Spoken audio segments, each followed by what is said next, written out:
Rider আসতে late হওয়ায় customer আপুর সাথে আমি ঝামেলায় পড়ে যাচ্ছিলাম। আসলে ঝামেলা বলতে তেমন ঝামেলাও না, আবার যে একদম স্বাভাবিক বিষয় ছিল ওরকমটাও না।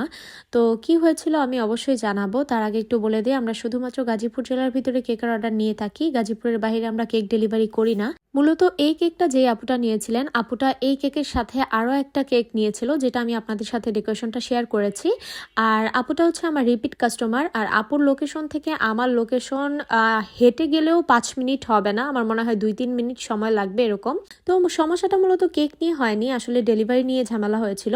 তো আপু আমাকে আগেই বলেছিল যে 7টায় দিতে। তো আমি প্রথমেই বলেছি যে আপু, যেহেতু আজকে আমার মেয়ের অনুষ্ঠান, তো আমি তো আজকে ওরকমভাবে সময় দিতে পারবো না, আমার কালকে অন্তত 8টা পর্যন্ত সময় দিলে ভালো হয়। তো তারপরে আপু বলছিল যে না, 7টা বাজেই দিতে হবে। তো আমি আসলে রাজি হয়ে যাই, যেহেতু কাছে লোকেশন, প্লাস উনি বলেছেন যে উনি আমার রিপিট কাস্টমার, তো সেই জন্য আর আমি এখানে না করিনি আপুকে।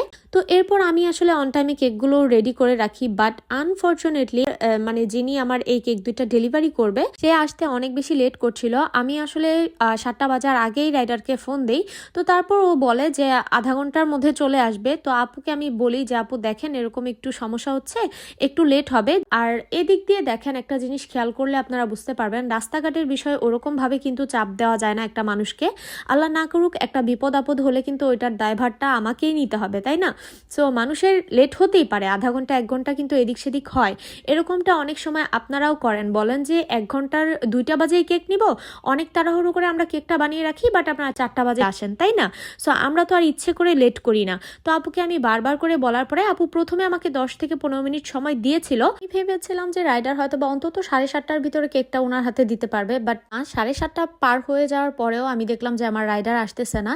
তো এরপর আপু আসলে কিছুতে আর মানতে রাজি হচ্ছিল না। এক পর্যায়ে আমি আপুকে বলি যে আপু, আমি আসলে অনেক বেশি অসুস্থ, যদি আমি সুস্থ থাকতাম তাহলে আমিই আপনার কেকটা নিয়ে আসতাম। তো তখন আপুটা আসলে আর মানতেই চাচ্ছিল না। আপুটা আমাকে বলে এক পর্যায়ে যে আপনি রাইডারের আশায় থাকতে হবে না, আপনি নিজেই নিয়ে আসেন। বাধ্য হয়ে তারপর আমি আপুকে বলি যে আচ্ছা ঠিক আছে, আমিই আসতেছি। আর ওনাকে আমি বলি যে আচ্ছা ঠিক আছে, আমি 7:55-এর মধ্যে থাকবো। তখন আপুটা আমাকে বলেছিল যে 1 মিনিট সময় যেন লেট না হয়। তো এই জিনিসটা আমার কাছে তখন অনেক বেশি খারাপ লাগে যে আসলে আপু তো আমার রিপিট কাস্টমার ছিলেন, এরকম না যে 2-3 ঘন্টা পার হয়ে যাচ্ছে।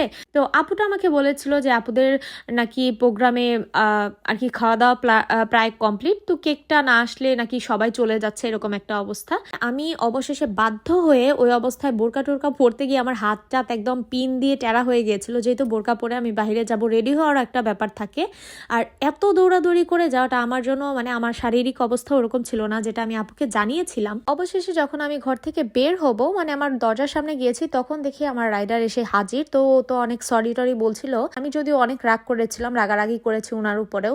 তো তারপর আর কি করার, উনি আসলে কেকটা নিয়ে যায়। আর 2 থেকে 3 মিনিট 5 মিনিটের মধ্যে উনি কেক দিয়ে আবার আমার কাছে চলেও আসে। তাহলে বুঝতেই পারতেছেন যে কতটুকু দূরত্ব ছিল। আমি আসলে অনেক বোকা, কারণ আমি যদি বোকা না হতাম তাহলে অন্তত আমি আপুকে এতটুকু বলতে পারতাম যে আপনার যেহেতু এতই তাড়া, বা আপনার যেহেতু এতই আর্জেন্ট লাগবে, তাহলে 2 থেকে 3 মিনিটের রাস্তা, আপু বলছিল যে আপুর লোক নাকি নিচে দাঁড়িয়ে আছে, মানে ওনার লোকেশনে। তো ওই লোকগুলো ওখানে না দাঁড়িয়ে থেকে আমার লোকেশন থেকে এসেই তো নিয়ে যেতে পারতো, তাই না? ওনার যেহেতু এতটাই সমস্যা, আমি না হয় ওনাকে সেই টাকাটা, যতটুকু টাকা আমি অ্যামাউন্ট নিয়েছি সামান্য ডেলিভারির জন্য, সেটা ব্যাক দিয়ে দিতাম, কোনো সমস্যাই হতো না। এখানে অনেকে বলতে পারেন যে নিজেরা সময় মতো দিতে পারেননি, আবার এতগুলো কথা বলছেন।